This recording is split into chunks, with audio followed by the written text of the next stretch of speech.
Wir haben den 18. Januar, es ist ein Samstag und wir sind in der Nähe von Almería und suchen nach einem Stellplatz, wo wir übernachten können.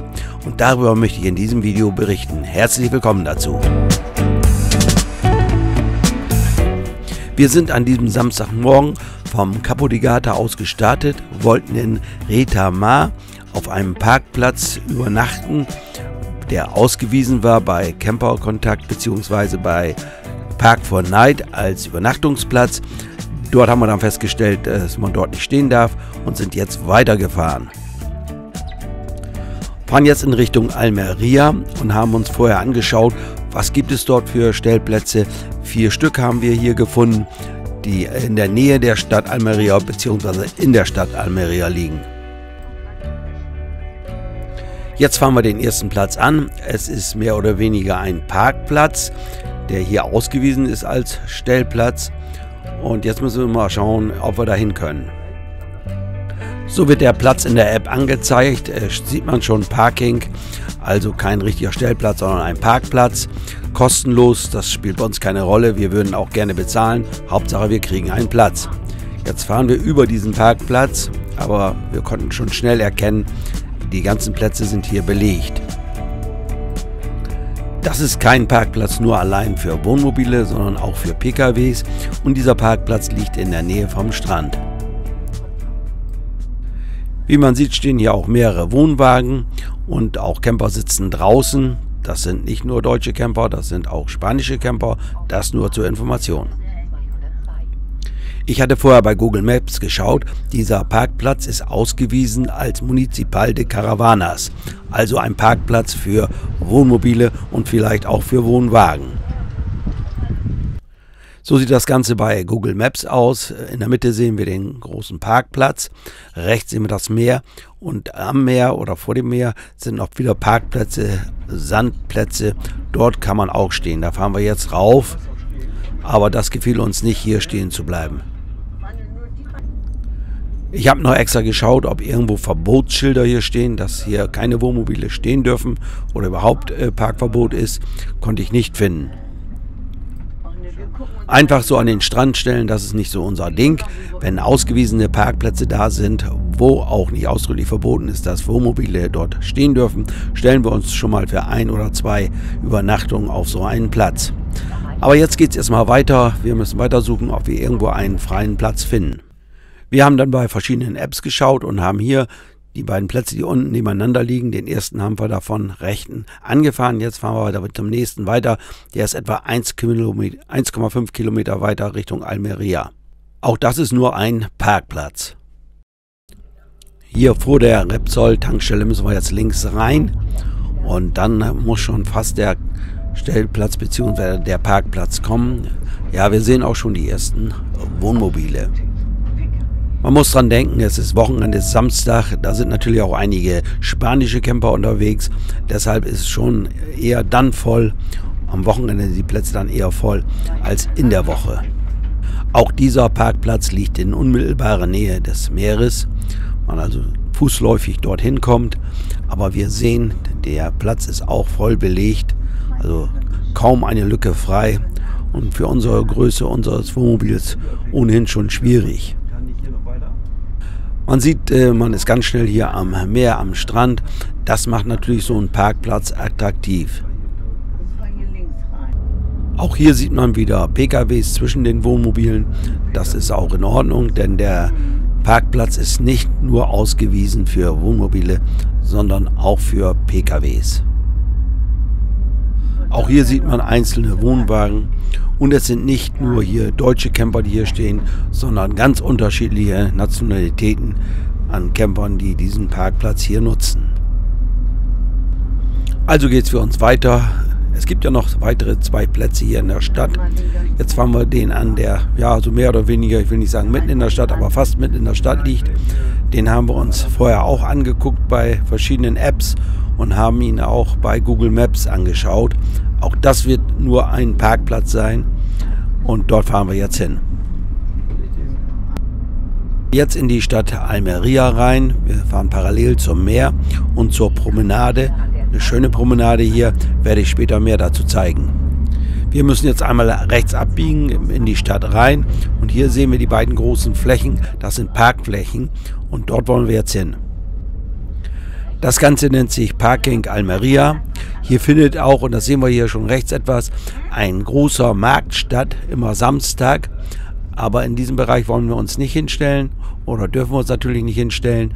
Wir fahren jetzt ein bisschen weiter und dort gibt es entsprechend große Parkplätze, wo auch Wohnmobile stehen dürfen. So ein großer Parkplatz ist natürlich nichts Schönes, aber für 1-2 Übernachtungen lassen wir uns das gefallen und wir können von hier aus direkt zu Fuß oder auch mit dem Fahrrad uns die Stadt ansehen bzw. an die Promenade fahren, am Meer entlang fahren und das hatten wir hier vor oder haben das hier vor. Man sieht, hier ist sehr viel Platz, also auch für größere Mobile hier kein Problem. Hier gibt es natürlich keinen Strom und auch keine End- und Versorgung. Hier parken LKWs, PKWs und natürlich jede Menge Wohnmobile. Ich denke, es sind mehr als 50. Wir drehen erstmal eine Runde, um uns zu orientieren und zu schauen, wo wir einen Platz finden. Ich hatte vorher im Internet oder bei den Apps gelesen, was andere Camper zu diesem Platz schreiben und das war im Großen und Ganzen nicht schlecht. Und deshalb haben wir auch gesagt, wenn wir hier was finden, bleiben wir hier. Und jetzt sehen wir vor uns links so eine Sandfläche. Dort wollen wir uns jetzt einreihen. Der Platz reicht für uns. Dort werden wir uns jetzt reinstellen. Auch auf diesem Parkplatz stehen wieder viele Mobile aus unterschiedlichen Ländern Europas. Die Deutschen waren hier, glaube ich, eher in der Minderheit. Direkt neben diesem großen Parkplatz ist noch ein großer Platz. Dort findet der Wochenmarkt am Samstag statt. Und heute ist ja der Samstag, aber zwischenzeitlich war das Ganze schon beendet und so wurde es dann auch ruhiger. Wir haben unsere Fahrräder ausgeladen, sind dann Richtung Meerpromenade mit den Fahrrädern gefahren, wollen uns jetzt ein bisschen umschauen hier in Almeria, wie es hier so aussieht. Was uns gleich auffiel, sehr schöne Fahrradwege hier, nicht nur hier an der Promenade oder parallel zur Promenade, auch wenn man in die Stadt gefahren ist, gab es teilweise gut ausgebaute Fahrradwege. Am Ende der Promenade kommt wieder dieser Parkplatz, wo auch Wohnmobile stehen dürften. Wir sind da nochmal rüber gefahren. Man sieht alles voll belegt und alles kreuz und quer, hätte ich beinahe gesagt. Also auch PKWs dazwischen. Das ist natürlich keine schöne Situation. Wir sind letztendlich froh, dass wir dann den anderen Platz genommen haben. Man kann dann weiterfahren und kommt dann an einen kleinen Park. Dort gibt es einen Fahrradweg, der führt uns dann bis an den Strand.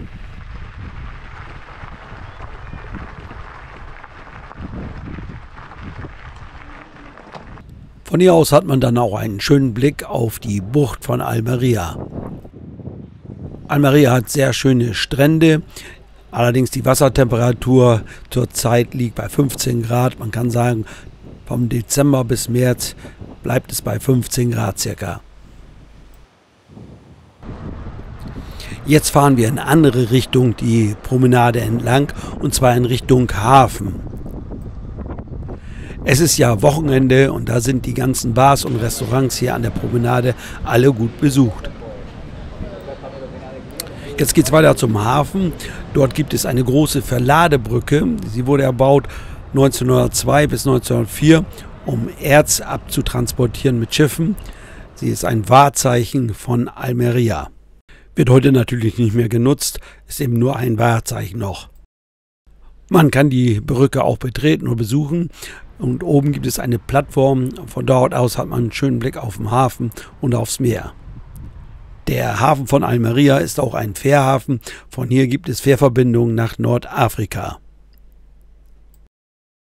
Es gibt noch einige andere Sehenswürdigkeiten hier in Almeria, zum Beispiel eine Festung, eine Kathedrale und noch einige andere Dinge, die man sich anschauen kann. Die Stadt hat ca. 200.000 Einwohner. Es gibt dort enge Gassen. Wir waren auch in der Stadt, aber es ist vielleicht nicht unbedingt eine Stadt, die man sich ganz intensiv ansehen muss. Dann haben wir am Strand noch diese schönen Figuren gesehen, die aus Sand hergestellt sind. Da spendet man natürlich gerne mal 2 € für so viel schöne Arbeit.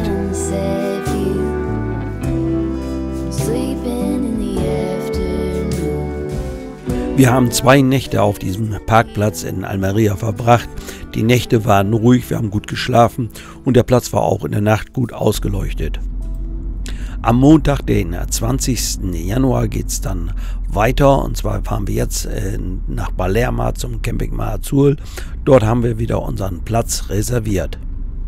Jetzt am Montagmorgen ist dieser Parkplatz immer noch gut besucht von Wohnmobilen. Ich schätze mal mehr als 50. Am Wochenende war es natürlich noch mehr. Da haben wahrscheinlich hier mehr als 100 Wohnmobile gestanden. Man sieht auch einige Wohnwagen hier auf dem Parkplatz. Der Platz ist hier schon sehr groß. Also ich denke, dass man hier fast immer die Möglichkeit hat, wenn man mal dringend übernachten muss und nichts findet, dass man da hier die Möglichkeit hat. Von Almería bis zum Camping Mar Azul in Palermo sind es ca. 50 Kilometer. Wir sind wieder Richtung Meer gefahren, sind jetzt in Höhe des Hafens und fahren jetzt in den Außenbereich von Almería in Richtung Autobahn. Man hätte natürlich auch die N340, sie führt direkt am Meer lang, fahren können. Wir kennen die Strecke, deshalb fahren wir Autobahn. Wir haben für unseren Aufenthalt jetzt in Spanien, wir werden also bis in den April hinein hier in Spanien bleiben, noch keine genaue Planung, aber erstmal wollen wir einige Wochen auf dem Camping Mar Azul bleiben und dann sehen wir mal weiter. Der Campingplatz ist jetzt in den Monaten Januar, Februar fast immer ausgebucht. Mit etwas Glück bekommt man manchmal für 2-3 Tage einen Platz, aber für einen längeren Aufenthalt wird es meistens schwieriger. Das ist ja nicht nur hier auf dem Campingplatz so, sondern auf vielen Stell- und Campingplätzen im Süden Spanien findet man um diese Zeit schlecht einen Platz, wenn man nicht reserviert hat. Hier beim Mar Azul hat man aber die Möglichkeit, auf dem Vorplatz oder Parkplatz für 1 oder 2 Nächte zu stehen, natürlich kostenpflichtig, und kann alle Einrichtungen vom Campingplatz nutzen. Einige, die hier stehen, warten, dass im Campingplatzbereich was frei wird, weil jemand eher abreist oder nicht kommt. Andere nutzen den Platz nur für eine Nacht als Übernachtung oder als Etappenplatz. In den Morgenstunden leert sich der Platz meistens und am Abend füllt sich der Platz wieder. Vielleicht nochmal ein Tipp hier, wenn man auf die Internetseite vom Mar Azul geht und dort dann auf die Reservierung geht und dort den Kalender öffnet, kann man sehen, wann es noch freie Plätze gibt. Hier zum Beispiel im Februar vom 20. bis zum 22. Und die kann man sich dann reservieren und hat dann die Möglichkeit, diesen Platz dort zu nutzen. Man sieht, ab März gibt es dann schon wieder freie Plätze. Hier sehen wir den Stellplatzbereich ohne Strom. Auch der ist gut belegt. Wir haben uns für einen etwas längeren Aufenthalt hier eingerichtet, haben jetzt auch ein Zelt auf unserer Parzelle, wo wir nicht nur drin kochen können, wo wir auch drin sitzen können. Aber dazu mehr in einem der nächsten Videos. Das soll es für heute gewesen sein. Ich sage mal wieder Dankeschön fürs Zuschauen und bye bye, bis zum nächsten Mal.